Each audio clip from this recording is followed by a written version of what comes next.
अच्छा एक बार फिर से बताओ तो। भाई रे का साफ सुना। आवत रहली लेके साहब ओके ससुरारी से भिट्टी चौराहा पर उतरली मोटर गाड़ी से छूट गइल सथवा किने में कर करिया हेराइल हो। हाथ काहे छोड़ दिया रे? हेराइल हो हमर महू में मेहरिया। हेराइल हो एकर महू में मेहरिया। अरे साहब कौन उपाय करो ना, हम अपना मेहरारू के इकलौता मरद नहीं। अच्छा शांत हो जाओ, रो मत, मिल जाएगी।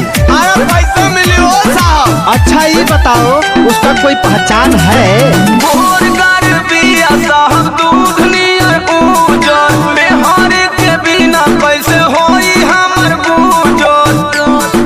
अरे ऐसा तो सबका मेहरारू होती है। सुनो ना भोरगर बिया साहब दूध नियर उजर मेहरी के बिना कैसे होई हमर गुजर।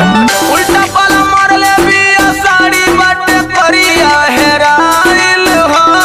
बक बुड़बक, ये कोई पहचान हुआ? हेराइल हो हमर महू में मेहरिया। हेराइल हो एकर महू में मेहरिया।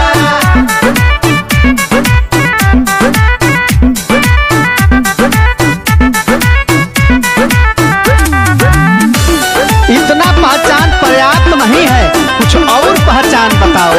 अरे दलाल साहब बताओ तानी हो। कहनावा में बाली बाटे नोकिया में नोथिया खाली भोजपुरी में कहरेले उपतिया।